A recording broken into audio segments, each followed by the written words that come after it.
ये तस्वीरें हैं पूर्व कैबिनेट मंत्री स्वामी प्रसाद मौर्य के पिटने की, जब रायबरेली में एक युवक ने सरेआम उन पर थप्पड़ जड़ दिया। लेकिन ये सिर्फ थप्पड़ नहीं था, यह था एक विचारधारा का टकराव, सनातन बनाम विरोध की लड़ाई, जिसकी चिंगारी अब पूरे देश में फैल रही है। मामला 6 अगस्त का है और जगह रायबरेली का गोल चौराहा, जहां पूर्व मंत्री और राष्ट्रीय सुशील समाज पार्टी के राष्ट्रीय अध्यक्ष स्वामी प्रसाद मौर्य वहां अपने समर्थकों से मिलने पहुंचे थे।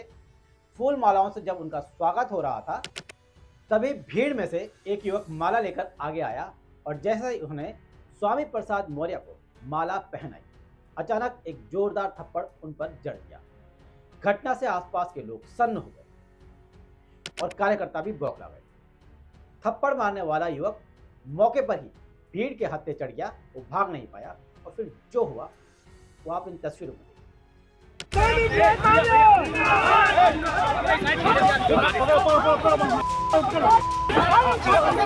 लोगों ने इस युवक की इतनी धुनाई की कि पुलिस भी नहीं रोक पाई।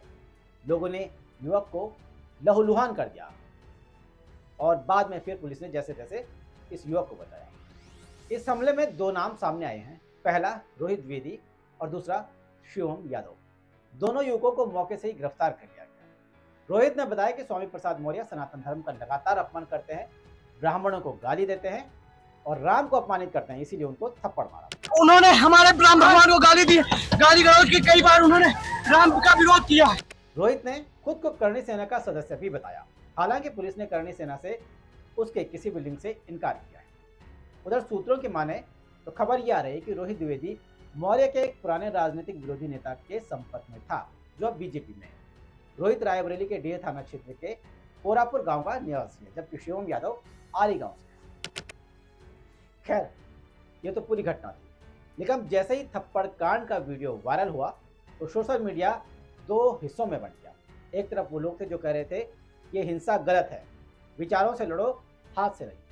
वहीं दूसरी तरफ कुछ लोग कहने लगे कि धर्मद्रोही को उसकी भाषा में जवाब मिलना चाहिए। जबकि एक स्वामी जी और हैं, स्वामी आनंद स्वरूप, उन्होंने तो हद पार कर दी।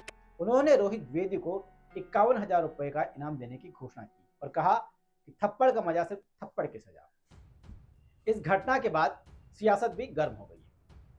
भीम आर्मी के जो चीफ हैं चंद्रशेखर आजाद, उन्होंने इस घटना की कड़ी निंदा करते हुए कहा कि लोकतंत्र पर हमला है और विचारों का जो जवाब हो हिंसा से नहीं हो सकता। वहीं खुद स्वामी प्रसाद मौर्य ने बयान दिया है, कहा है ये लोग करणी सेना के नाम पर कीड़े मकोड़े हैं। ये लोग खुलेआम कानून व्यवस्था की धज्जियां उड़ा रहे हैं। दिन दहाड़े चौराहे पर मारपीट से पता चलता है कि योगी सरकार में गुंडे माफियाओं के हौसले कितने बड़े हुए। उन्होंने कहा कि एक जाति विशेष के लोगों को अपराध करने का लाइसेंस मिला हुआ है।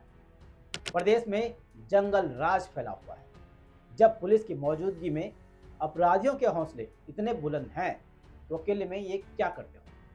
अब सवाल ये उठता है कि आखिर स्वामी प्रसाद मौर्य पर ही हमला क्यों हुआ, क्यों इतनी नफरत उनके खिलाफ। तो चलिए आपको बताते हैं उनके वो बयान जो आग में घी डालने का काम करते रहे। जनवरी 2023 में रामचरितमानस को उन्होंने बकवास बताया था, दलित और महिला विरोधी किताब बताया था, जिसके बाद उनको जान से मारने की भी धमकी मिली। किसी ने मौर्य की जीभ काटने वाले को 51,000 रुपये इनाम देने का ऐलान किया, तो किसी ने उनको 5 जूते मारने वाले को 5100 रुपये देने का ऐलान किया। वही उनके खिलाफ वाराणसी कोर्ट में अब एफआईआर भी दर्ज हो गई। जब लगातार धमकियां बढ़ती रही तो मई 2023 में स्वामी प्रसाद मौर्य ने संतों को गेरुआ वस्त्र वाला आतंकी तक कह डाला। यह भी एक विवादित बयान था जिस पर खूब बवाल हुआ। उसके बाद जुलाई 2023 में उन्होंने बद्रीनाथ केदारनाथ को बौद्ध मठ बता दिया। दिसंबर 2023 में हिंदू धर्म को उन्होंने धोखा कहा।